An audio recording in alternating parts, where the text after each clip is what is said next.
Assalamualaikum warahmatullahi wabarakatuh dan salam sejahtera. Tuan Yang Di-Pertua, saya terlebih dahulu ucap terima kasih setinggi-tinggi kepada semua ahli-ahli yang berhormat yang telah mengambil bahagian dalam perbahasan RMK 12 yang telah menyentuh mengenai Kementerian Tenaga dan Sumber Asli. 10 rakan-rakan saya daripada Kerajaan dan Pembangkang, Yang Berhormat Kanga, Bukit Bendera, Subang, Taiping, Setiu, Seputih, Kemaman, Libaran, Muar dan juga Keningau.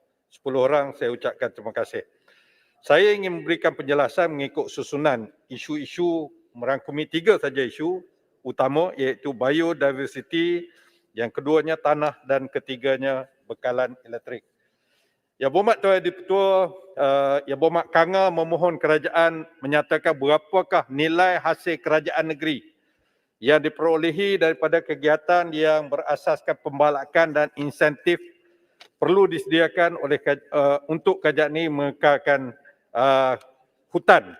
Yang Berhormat Tuan Di-Pertua, untuk makluman Dewan Yang Mulia ini, kutipan hasil kerajaan negeri yang diperolehi daripada kegiatan berasaskan pembalakan adalah melalui 5 perkara, iaitu pertama pembayaran royalty, kedua premium, ketiga ses, keempat kompaun kesalahan hutan dan kelima pampasan serta lain-lain charge ataupun fee. Pada tahun 2020, kutipan yang disebutkan di atas adalah berjumlah 883.4 juta ringgit Malaysia, dan oleh kerana soalan ini ditanya oleh Kanga, untuk negeri Perlis berjumlah 2.72 juta. Kerajaan Persekutuan juga melalui Kementerian Keuangan menyediakan satu insentif yang dipanggil Ecological Fiscal Transfer atau EFT, yang merupakan satu bentuk pemberian yang berupa insentif keuangan tambahan kepada kerajaan negeri-negeri juga untuk melaksanakan program dan projek bagi menjamin kelestarian biodiversity. Peruntukan ini disalurkan bagi tujuan pelaksanaan projek pemeliharaan kawasan pelindungan hutan dan marine, di mana pada tahun 2019 dan 2021 Kerajaan Persekutuan memperuntukkan sebanyak 60 juta untuk tahun 2019 dan 70 juta pada tahun 2021, di mana EFT ini disalurkan melalui pemberian berdasarkan tahap pembangunan ekonomi, infrastruktur dan kesejahteraan hidup ataupun ringkasnya tahap. Selain daripada itu, KEXA juga sedang membangunkan kerangka keuangan REDD Plus yang merupakan insentif keuangan tambahan kepada kerajaan-kerajaan negeri juga bagi melaksanakan aktiviti mengekal, memelihara, melindungi serta mengurus sumber hutan secara berkekalan. Untuk Yang Berhormat Kanga juga, EFT tahun 2021 bagi negeri Perlis adalah berjumlah 1.40 juta. Yang Berhormat Bukit Bendera memohon kerajaan menjelaskan usaha yang diambil bagi memastikan Tasik Chini akan terus kekal sebagai kawasan yang diiktiraf sebagai UNESCO Biosphere Reserve.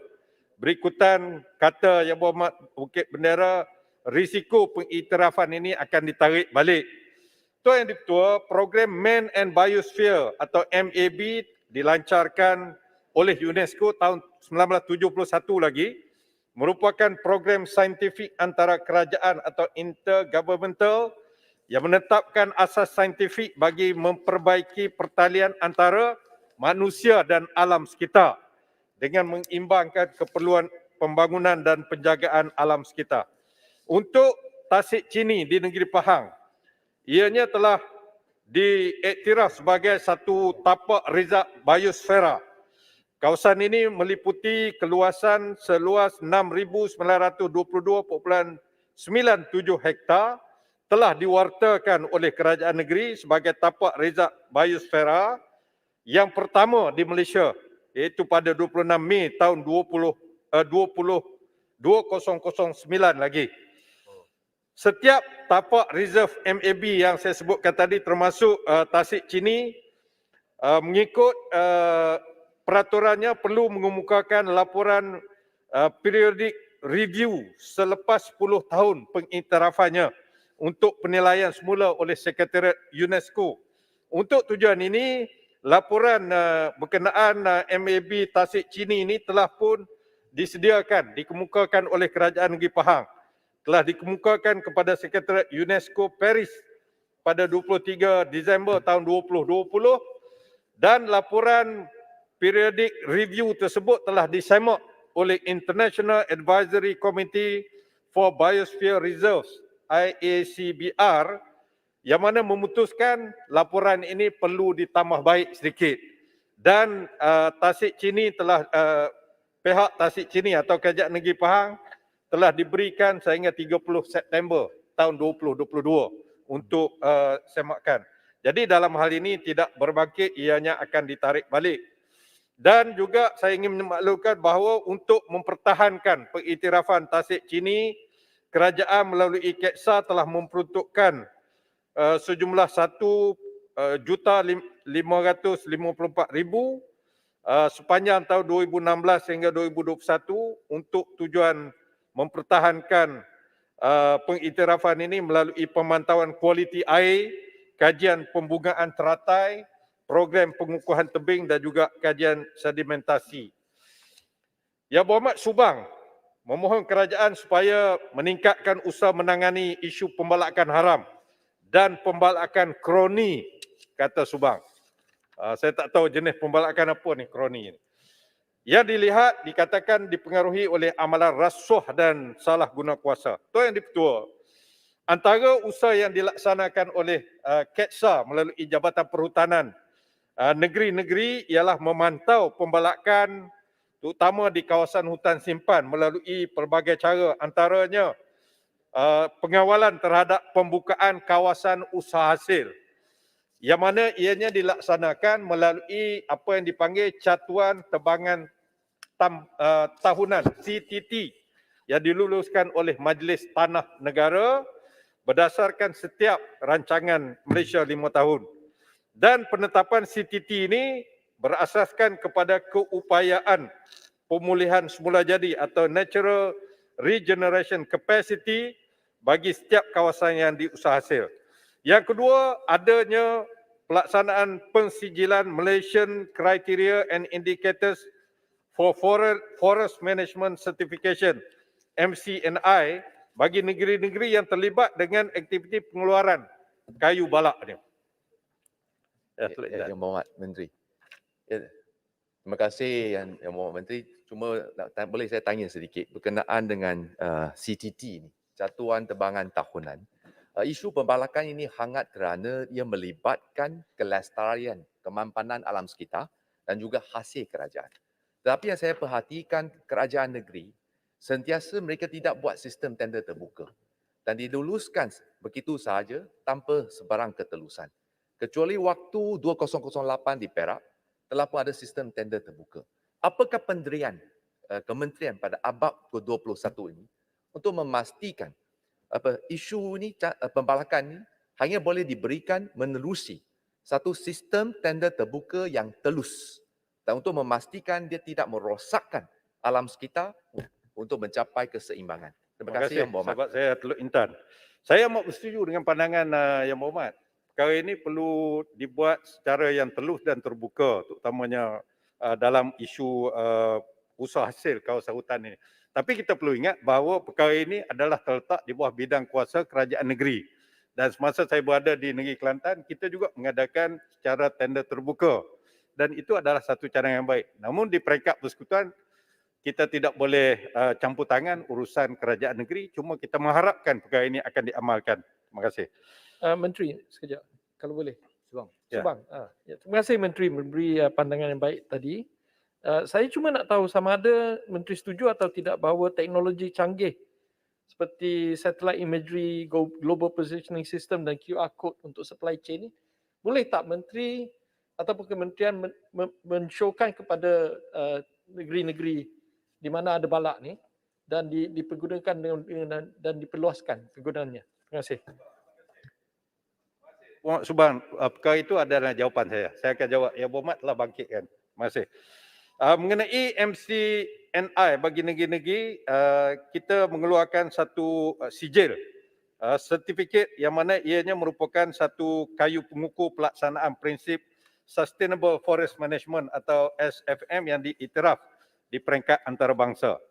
Saya juga ingin menyebutkan bahawa untuk mengawal pengurusan hutan secara yang tidak baik itu telah dibuat juga melalui penguatkuasaan hutan secara bersepadu dan sebagaimana yang disebut oleh Yang Berhormat Subang tadi, di negeri Sarawak mereka mengambil inisiatif melalui Continuous Monitoring of Surveillance atau COMOS di negeri Sarawak dan juga di negeri Sabah ada mempunyai dasar sejak tahun 2010.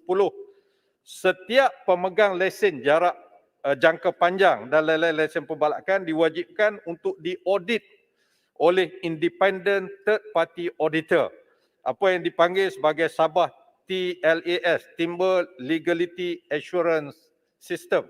Ini semua adalah perkara-perkara yang diambil oleh pihak kerajaan negeri dan juga dalam pengetahuan kerajaan pusat untuk mengawal pembalakan secara yang tidak terurus sebagaimana yang disebutkan tadi. Yang Berhormat Subang, ini soalan Yang Berhormat, supaya teknologi terkini menggunakan pengimejan satellite global positioning system, QR code supply chain tracking, ini jawapan saya.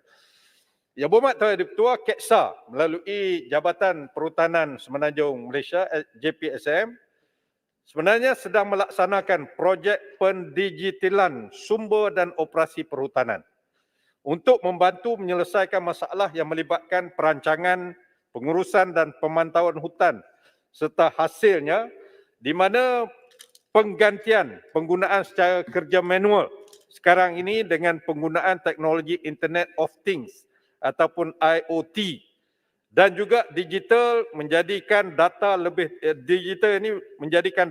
tersusun dan mudah dicapai serta mengurangkan human error dan juga ketirisan dalam proses kutipan hasil kayu yang sering berlaku di lapangan.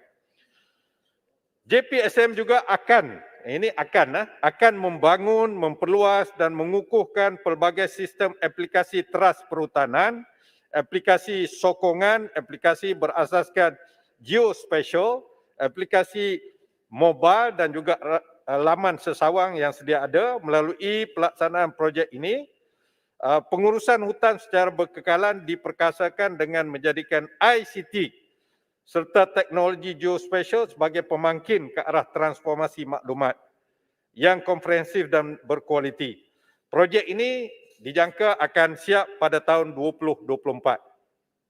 Selain daripada itu, untuk makluman Yang Berhormat Subang, KEXA juga melalui JPSM dengan kerjasama daripada Agensi Remote Sensing Malaysia atau ARSM yang kini dikenali sebagai Agensi Angkasa Malaysia MAISA, membangunkan sebuah sistem pemantauan hutan menggunakan teknologi remote sensing yang dikenali sebagai Forest Monitoring Using Remote Sensing FMRS, yang mana kerjasama dengan MAISA telah bermula sejak tahun 2012 lagi.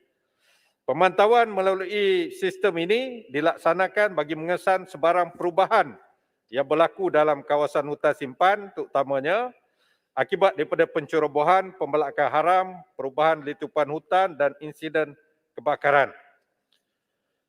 Tuan Yang Ketua, Yang Berhormat Subang juga mencadangkan kepada kerajaan supaya aktiviti pelombongan di kawasan hutan tidak dibenarkan.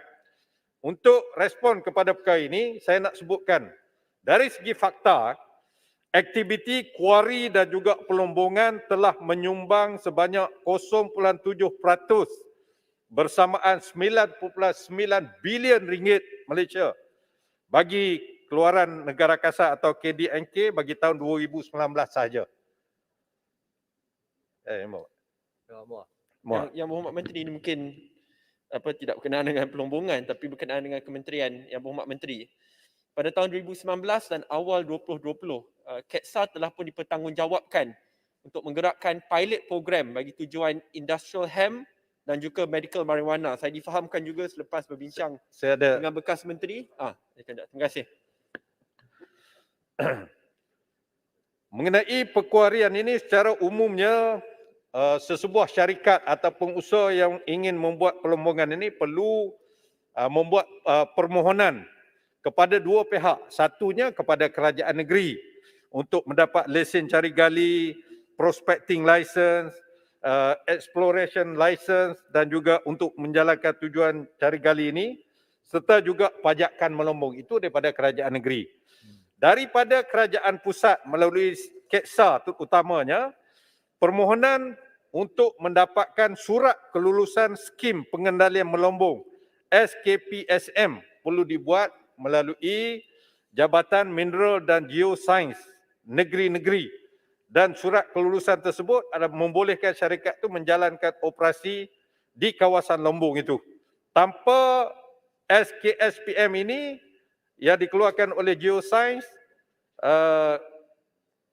aktiviti pelombongan ini tidak dapat dijalankan dan sijil ini atau surat kelulusan ini kita pastikan tidak dikeluarkan untuk lombong di atas tanah simpanan kekal atau HSK atau rizak pelindungan dan juga kawasan yang diwartakan sebagai kawasan sensitif alam yang lain.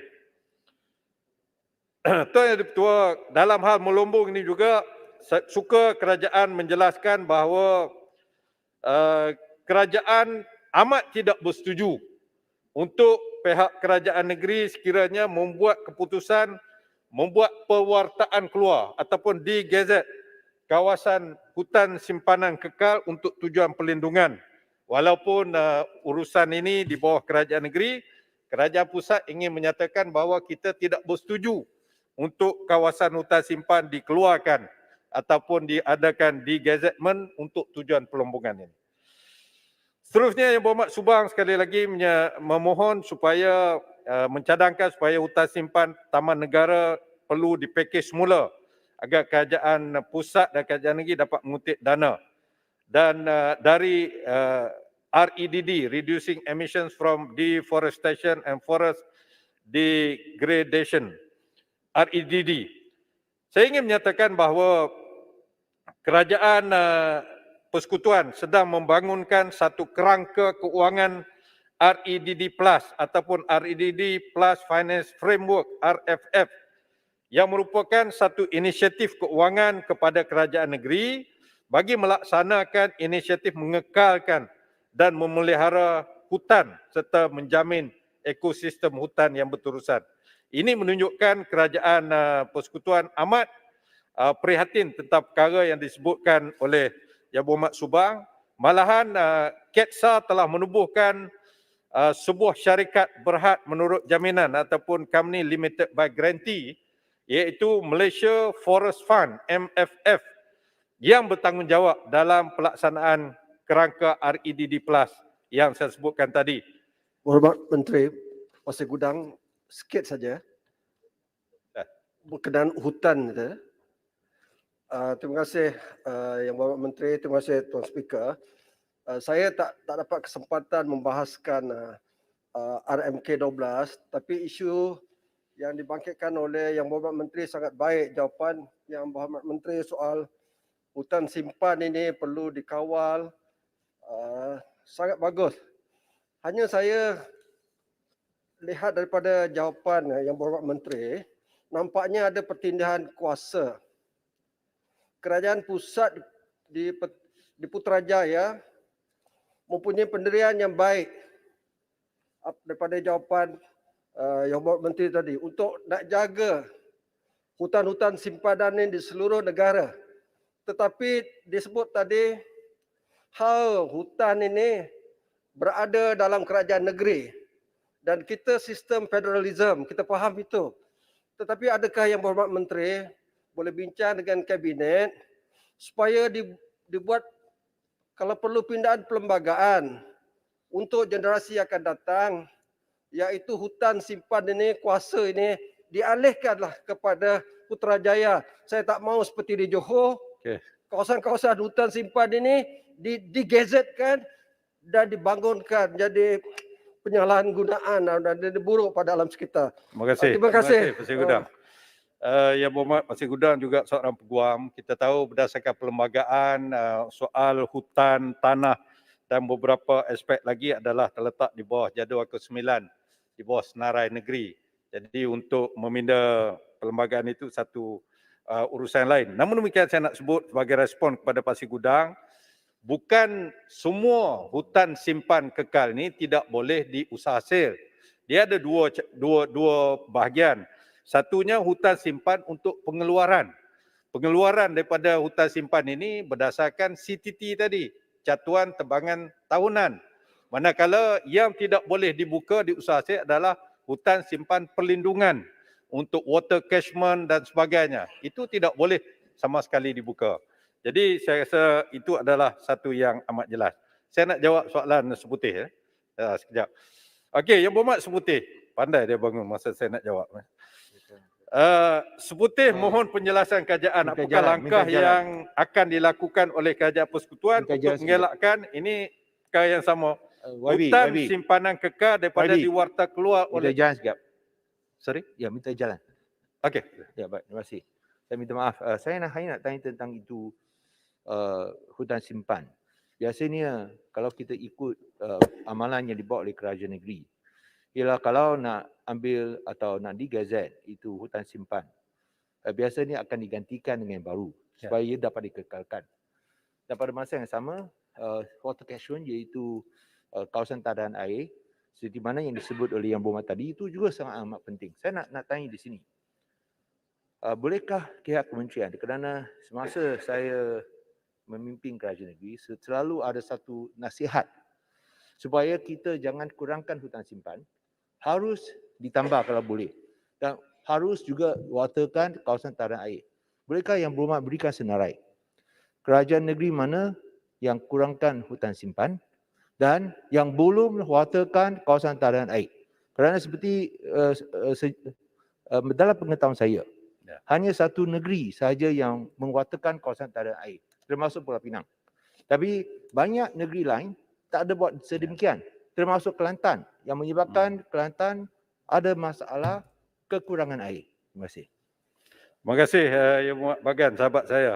Kita sama-sama pernah berada di kerajaan negeri, kita tahu.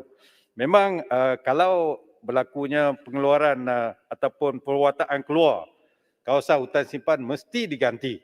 Sama ada diganti yang keadaan yang sama, sepadan atau tidak, itu isu yang lain.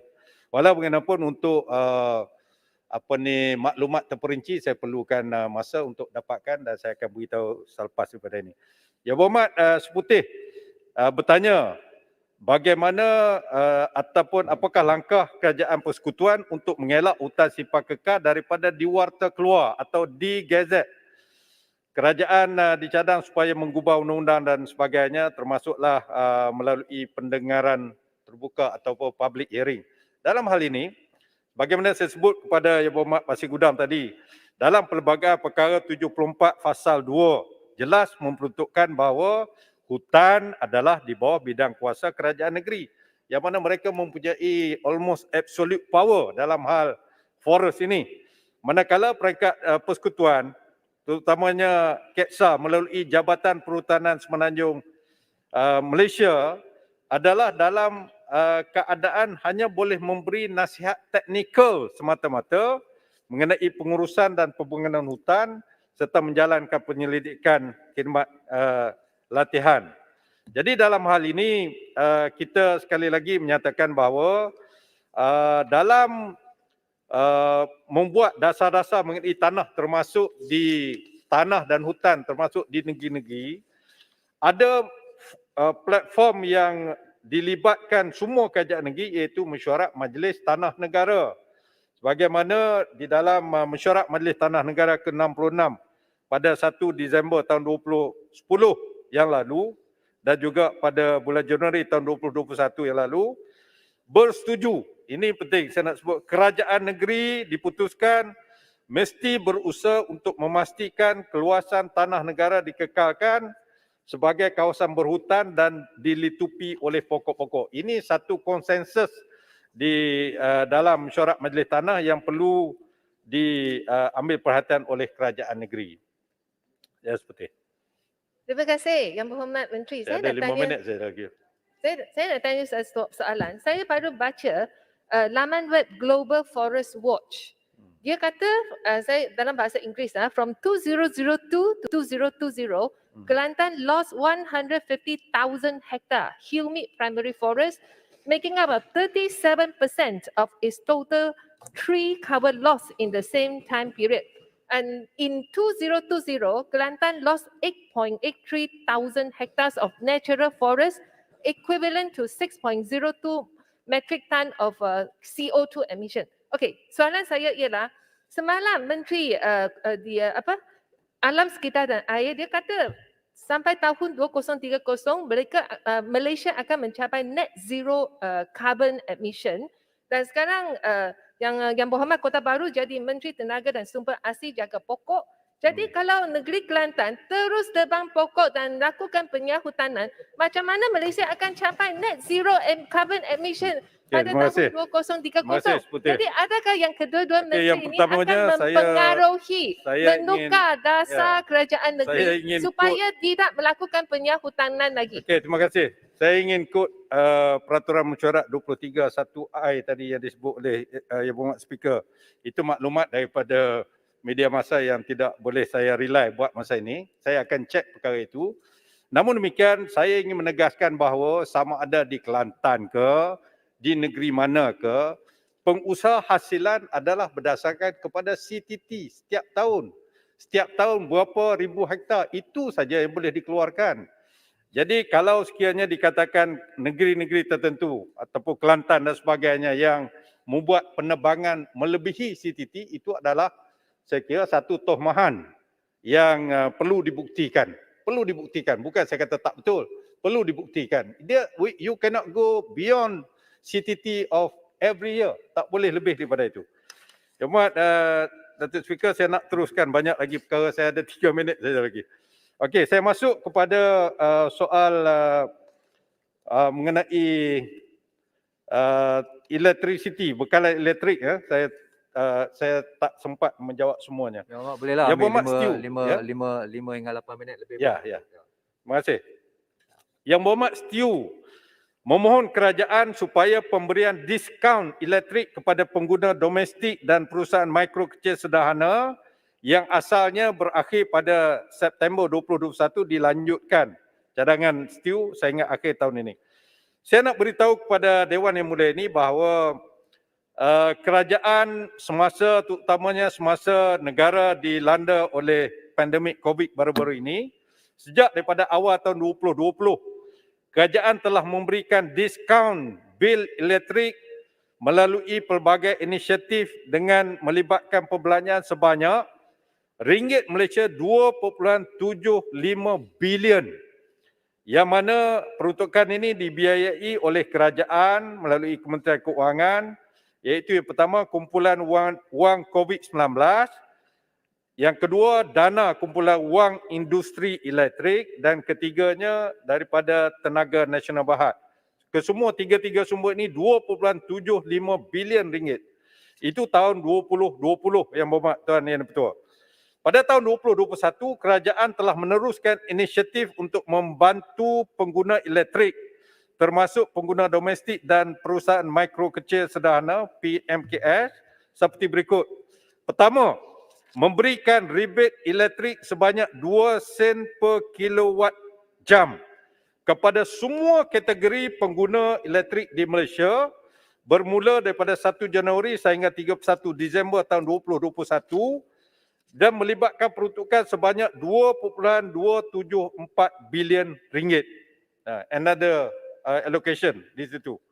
Yang kedua, memberikan diskaun bil elektrik sehingga 40% secara bersasar kepada pengguna domestik dan diskaun 5% kepada PMKS, mikro kecil dan sederhana, mulai 1 Julai sehingga 30 September 2021 di Semenanjung dan juga di Sabah, iaitu di bawah pakej perlindungan rakyat dan pemulihan ekonomi pemulih. Another amount diskaun telah diberikan. Peruntukan sebanyak 487 juta bagi pakej tersebut dibiayai secara bersama, iaitu kumpulan wang COVID sebanyak 437 juta dan tenaga nasional berhad sebanyak 50 juta. Dan ini telah diberikan kepada diskaun bil elektrik. Yang ketiganya, diadakan juga program rebate bil elektrik RM40 yang telah dilaksanakan sejak tahun 2019, zaman kerajaan dulu lagi, untuk membantu ketua isu rumah dalam kategori miskin tegar yang berdaftar dan disahkan oleh sistem e-Kasih. Jadi bagi menjawab soalan ataupun cadangan Yang Berhormat Setiu, saya bagi pihak kerajaan hanya boleh menyebutkan bahawa pertimbangan untuk menyambung sehingga akhir tahun ini, iaitu Disember 2021, mengenai pemberian rebate atau diskaun, ianya tertakluk kepada kedudukan kewangan kerajaan. Setakat ini sehingga akhir 31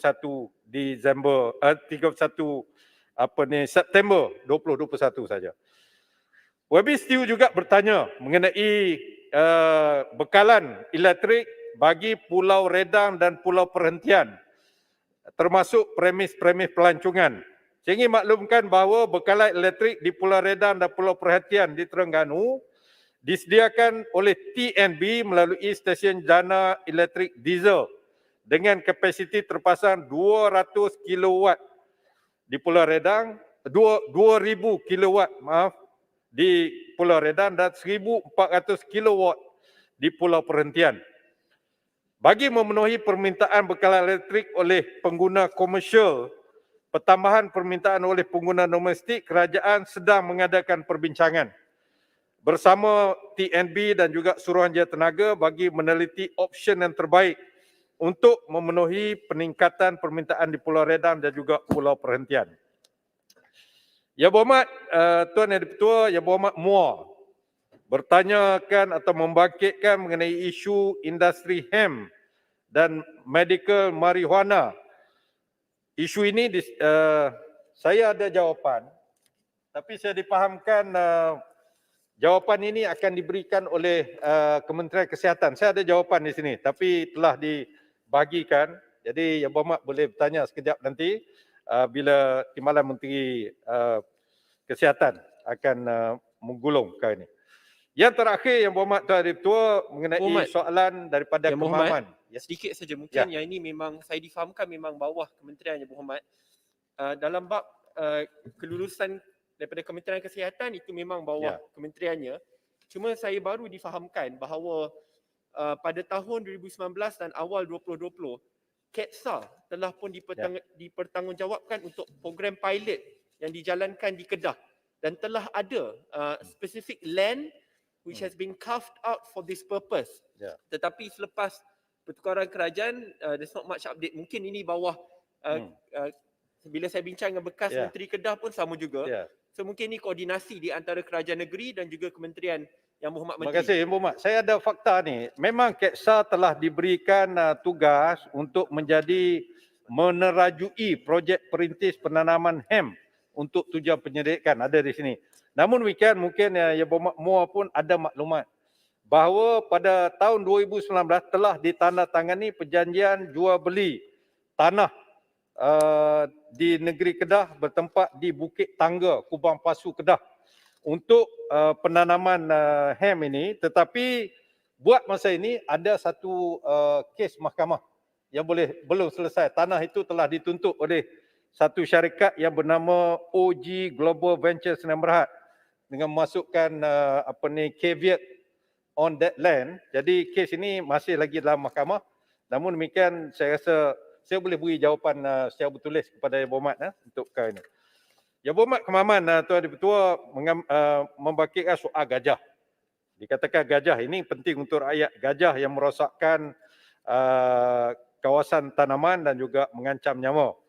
Dalam hal ini saya ingin menyatakan bahawa Perhilitan, satu jabatan di bawah kementerian saya, telah membuat satu rekod bahawa terdapat sebanyak ada 3 kumpulan gajah di Kemaman. Gajah Cerur 35 ekor, gajah Bandi 25 ekor, gajah Tebak 15 ekor.